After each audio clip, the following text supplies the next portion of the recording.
আসসালামু আলাইকুম। স্বাগত জানাচ্ছি নয়া দিগন্ত টপ নিউজে। সাথে আছে আমি মিজান ফারাবি। আজকের টপ নিউজের শিরোনাম ডাকসুতে শিবিরের ঐতিহাসিক বিজয়। চলুন জেনে নেওয়া যাক টপ নিউজের বিস্তারিত। ঢাকা বিশ্ববিদ্যালয় ছাত্র সংসদ নির্বাচনে ইতিহাসে রেকর্ড করে অভাবনীয় বিজয় অর্জন করেছেন বাংলাদেশ ইসলামী ছাত্র শিবির সমর্থিত ঐক্যবদ্ধ শিক্ষার্থী জোটের প্রার্থীরা। ডাকসুর ২৮ পদের ২৩টিতে বিজয়ী হয়েছেন তারা। ইতিহাসে এবারই প্রথম ডাকসুর প্যানেলে ২/৩ বেশি পদে একই দলের প্রার্থীরা বিপুল সংখ্যক ভোটে জয়ী হলেন। সেখানে ভিপি নির্বাচিত হয়েছেন ঢাকা বিশ্ববিদ্যালয়ের রাষ্ট্রবিজ্ঞান বিভাগের ১৬-১৭ সেশনের শিক্ষার্থী সাদিক কায়েম। জিএস পদে সমাজ কল্যাণ ও গবেষণা ইনস্টিটিউটের ১৭-১৮ সেশনের শিক্ষার্থী SM ফরহাদ নির্বাচিত হয়েছেন। এজিএস পদে নির্বাচিত হয়েছেন লোক প্রশাসন বিভাগের ১৮-১৯ সেশনের শিক্ষার্থী মহিউদ্দিন খান। গত বুধবার সকাল ৮:৩০টার পর ঢাবির সিনেট ভবনে আনুষ্ঠানিক ফলাফলে তাদের নাম ঘোষণা করেন ডাকসুর প্রধান নির্বাচন কমিশনার অধ্যাপক ডক্টর মোহাম্মদ জসিমউদ্দিন। ভিপি পদে ছাত্র শিবির প্যানেলের মোহাম্মদ সাদিক কায়েম পেয়েছেন ১৪,০৪২ ভোট। তার নিকটতম প্রতিদ্বন্দ্বী ছাত্রদলের আবিদুল ইসলাম খান ৫,৭০৮ ভোট পেয়েছেন।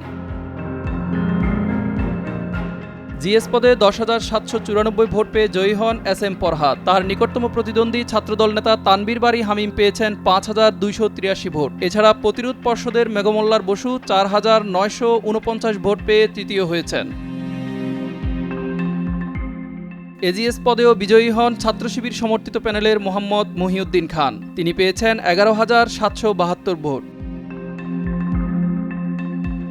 এছাড়া আরও ২০ পদে ছাত্র শিবির সমর্থিত ঐক্যবদ্ধ শিক্ষার্থী জোটের প্রার্থীরা জয়ী হয়েছেন।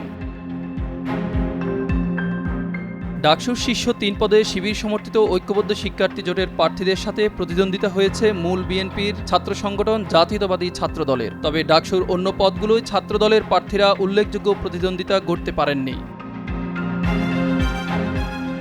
ফলাফলে ডাকসুর সহসভাপতি, সাধারণ সম্পাদক ও সহসাধারণ সম্পাদক এই শীর্ষ ৩ পদে জিতেছে শিবির প্যানেলের ঐক্যবদ্ধ শিক্ষার্থী জোট। ভিপি পদে ১৪,০৪২ ভোট পেয়ে জিতেছেন শিবিরের প্রার্থী মোহাম্মদ সাদিক কায়েম। তার নিকটতম প্রতিদ্বন্দ্বী ছাত্রদলের আবিদুল ইসলাম খান পেয়েছেন ৫,৭০৮ ভোট। স্বতন্ত্র প্রার্থী শামীম হোসেন ৩,৮৮৩ ভোট পেয়ে তৃতীয় হয়েছেন। ৩,৩৮৯ ভোট পেয়ে স্বতন্ত্র শিক্ষার্থী ঐক্য প্যানেলের উমামা ফাতেমা হয়েছেন চতুর্থ। আর বৈষম্য বিরোধী শিক্ষার্থী সংসদের প্রার্থী আব্দুল কাদের পঞ্চম হয়েছেন ১,১০৩ ভোট পেয়ে। স্বতন্ত্র প্রার্থী আরাফাত চৌধুরী ৪,০৪৪ ভোট পেয়ে চতুর্থ হয়েছেন। বৈষম্য বিরোধী শিক্ষার্থী সংসদের প্রার্থী আবু বাকের মজুমদার ২,১৩১ ভোট পেয়ে হয়েছেন পঞ্চম। এজিএস পদে শিবিরের প্রার্থী মোহাম্মদ মহিউদ্দিন খান ১১,৭৭২ ভোট পেয়ে জয়ী হয়েছেন। তার নিকটতম প্রতিদ্বন্দ্বী ছাত্রদলের তানবীর আল হাদি মায়েদ পেয়েছেন ৫,০৬৪ ভোট। স্বতন্ত্র প্রার্থী গণতান্ত্রিক ছাত্র সংসদের নেতা তাহমিদ আল মুদাসসির চৌধুরী ৩,০০৮ ভোট পেয়ে আছেন তৃতীয় অবস্থানে। ১,৫১১ ভোট পেয়ে চতুর্থ হয়েছেন প্রতিরোধ পর্ষদের জাবির আহমেদ জুবেল। আর ১,১৩৭ ভোট পেয়ে পঞ্চম হয়েছেন স্বতন্ত্র প্রার্থী মহিউদ্দিন রনি। শিবিরের অভাবনীয় বিজয়ে নেপথ্য। দীর্ঘ প্রতীক্ষার পর অনুষ্ঠিত ডাকসু নির্বাচনের ফলাফল বাংলাদেশ ছাত্র রাজনীতির ইতিহাসে এক অভাবনীয় ও সুদূর প্রসারী পরিবর্তনের ইঙ্গিত দিয়েছে। দীর্ঘদিন ধরে ক্যাম্পাসের রাজনীতিতে প্রায় অদৃশ্য থাকা ইসলামী ছাত্র শিবির সমর্থিত ঐক্যবদ্ধ ছাত্রজোট এবারের নির্বাচনে শুধু জোরালোভাবে অংশগ্রহণই করেনি, বরং ভিপি, জিএস ও এজিএস সহ অধিকাংশ গুরুত্বপূর্ণ পদে বিপুল ভোটে জয়ী হয়ে ক্যাম্পাসের ক্ষমতার ভারসাম্যকে নতুনভাবে সংজ্ঞায়িত করেছে।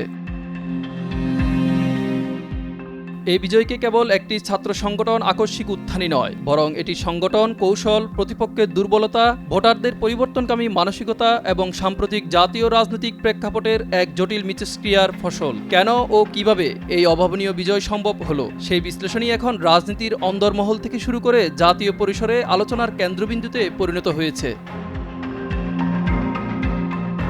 নির্বাচনের প্রেক্ষাপট, প্রত্যাশা ও নতুন বাস্তবতা। ডাকসু নির্বাচন বাংলাদেশের ইতিহাসে বরাবরই জাতীয় রাজনীতির জন্য লিটমাস টেস্ট হিসেবে বিবেচিত হয়ে আসছে। বিশ্ববিদ্যালয়ের ক্যাম্পাসে যে রাজনৈতিক ঢেউ বয়, তার ঢেউ প্রায় জাতীয় রাজনীতিতে আছড়ে পড়ে। সর্বশেষ ডাকসু নির্বাচন হয়েছিল দীর্ঘ ২৮ বছর পর ২০১৯ সালে। এরপর নির্বাচন আয়োজনের দাবি উঠলেও নানান জটিলতায় স্থগিত হয়ে যায়। অবশেষে ২০২৫ সালের সেপ্টেম্বরে অনুষ্ঠিত এই নির্বাচনে প্রায় ৪০,০০০ শিক্ষার্থী তাদের ভোটাধিকার প্রয়োগের সুযোগ পেয়েছেন। হিসাব কষলে দেখা যায় এবারের নির্বাচনটি অনুষ্ঠিত হয়েছে ২০২৪ সালের ঐতিহাসিক জুলাই আন্দোলন বা ছাত্র গণ অভ্যুত্থানের ঠিক পরের বছর। এই গণ অভ্যুত্থান দেশের তরুণ প্রজন্মের মধ্যে এক নতুন রাজনৈতিক চেতনার জন্ম দিয়েছে। লেজুর ভিত্তি রাজনীতি, দখলদারিত্ব, গণরুম, গেস্ট রুম, নির্যাতনমূলক সংস্কৃতি এবং প্রতিষ্ঠিত রাজনৈতিক দলগুলোর প্রতি এক ধরনের বিতৃষ্ণা থেকে শিক্ষার্থীরা একটি বিকল্প নেতৃত্বের সন্ধান করেছিল। তাদের প্রত্যাশা ছিল এবারের নির্বাচন হবে সত্যিকারের প্রতিদ্বন্দ্বিতাপূর্ণ, অংশগ্রহণমূলক এবং সাধারণ শিক্ষার্থীদের অধিকার ভিত্তিক রাজনীতির প্রতিফলন। এই আকাঙ্ক্ষার প্রেক্ষাপটে শিবির সমর্থিত জোটের উত্থান ক্যাম্পাসে একাধারে বিস্ময়, এক নতুন রাজনৈতিক বাস্তবতা তৈরি করেছে। শিবিরের এই ঐতিহাসিক বিজয়ের পেছনে একক কোনো কারণ নেই, বরং এটি ছিল বহুমুখী কৌশলের সফল বাস্তবায়ন। এর প্রধান দিকগুলো বিশ্লেষণ করলে একটি স্পষ্ট চিত্র ফুটে ওঠে। সাংগঠনিক শক্তি ও সুদীর্ঘ প্রস্তুতি। অন্য ছাত্র সংগঠন যখন প্রকাশ্যে সভা সমাবেশ এবং ক্ষমতার দ্বন্দ্বে লিপ্ত ছিল, ছাত্র শিবির তখন নীরবে তাদের সাংগঠনিক ভিত্তি মজবুত করার কাজ চালিয়ে গেছে।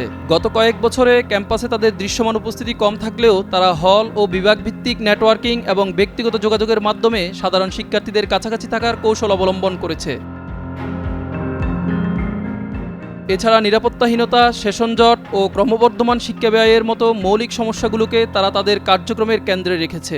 বাংলাদেশের ছাত্র রাজনীতিতে নতুন সদস্য অন্তর্ভুক্তির ক্ষেত্রে যেখানে অন্য সংগঠনগুলো বিশেষ করে বামপন্থী এবং জাতীয়তাবাদী ছাত্রদল বেশ পিছিয়ে ছিল, সেখানে শিবির স্কুল, কলেজ, মাদ্রাসা ও কোচিং সেন্টার পর্যায়ে দীর্ঘমেয়াদী কাজের সুফল পেয়েছে। নির্বাচনের বহু আগে থেকে তাদের এই নীরব প্রস্তুতি এবং শক্তিশালী সাংগঠনিক শৃঙ্খলা ভোটের মাঠে সহায়ক ভূমিকা পালন করেছে। জুলাই আন্দোলনের সৃষ্ট রাজনৈতিক শূন্যতা পূরণ।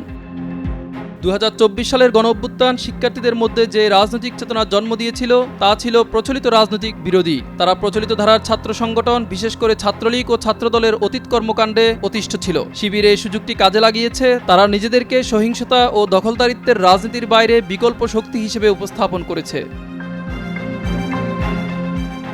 তাদের প্রচারণায় বড় বড় রাজনৈতিক স্লোগানের চেয়ে শিক্ষার্থীদের দৈনন্দিন সমস্যা সমাধানের বাস্তবসম্মত প্রতিশ্রুতিকে গুরুত্ব দেওয়া হয়েছে। পরিবর্তন ও নিরাপদ ক্যাম্পাস, এই দুটি বার্তায় তরুণ ভোটারদের মনে গভীর আবেদন তৈরি করতে সক্ষম হয়, বিশেষ করে যারা জুলাই জেনারেশন হিসেবে পরিচিত তাদের মধ্যে।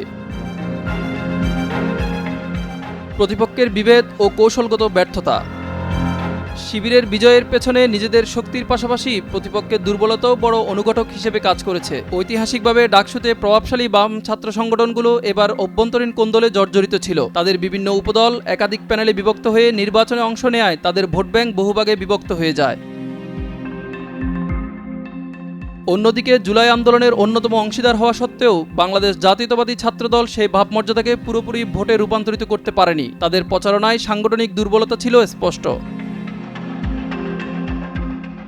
সবচেয়ে বড় ক্ষতি হয়েছে বামপন্থী এবং প্রগতিশীল জোটগুলোর ক্ষেত্রে। বাম দলগুলো বরাবরই আদর্শিকভাবে ঋদ্ধ এবং আন্দোলনে অগ্রণী থাকলেও ভোটের রাজনীতিতে তাদের অনৈক্য আবারও প্রকট হয়ে উঠেছে।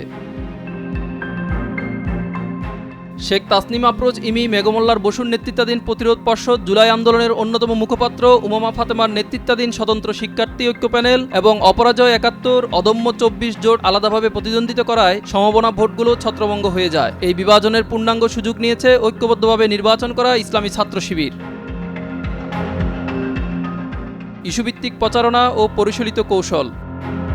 এবারের নির্বাচনে শিবির তাদের চিরচারিত রাজনৈতিক পরিচয়ের চেয়ে সাধারণ শিক্ষার্থীদের অধিকার আদায়ের বিষয়গুলোকে সামনে এনেছে। তারা ক্যাম্পাসে সন্ত্রাস, মাদক ও র্যাগিং মুক্ত পরিবেশ, নারী নিরাপত্তা নিশ্চিত করার প্রতিশ্রুতি দিয়েছে।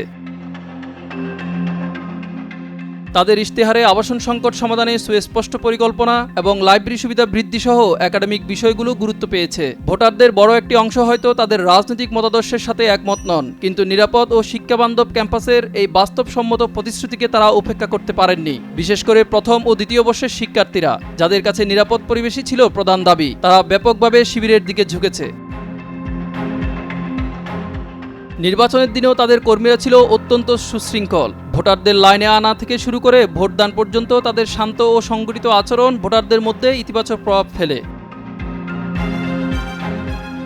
অন্যদিকে কয়েকটি কেন্দ্রে ছাত্রদল ও ছাত্র শিবিরের মধ্যে উত্তেজনা সাধারণ ভোটারদের মধ্যে বিরক্তি তৈরি করে, যা পরোক্ষভাবে শিবিরের পক্ষেই গেছে। তবে একটি উল্লেখযোগ্য ব্যতিক্রম ছিল জগন্নাথ হল, যেখানে সংখ্যালঘু ভোটাররা শিবিরকে প্রায় পুরোপুরি প্রত্যাখ্যান করেছে। সেখানে সাদিক কায়েম পেয়েছে 10 ভোট। ভিপি পদে ছাত্রদলের প্রার্থী ও জিএস পদে বামজোটের প্রার্থী মেঘমোল্লার বসু বিপুল ভোটে জয়ী হন, যা ক্যাম্পাসে ভোটের মেরুকরণকেও আরও স্পষ্ট করে। মিজান ফারাবি, নয়া দিগন্ত।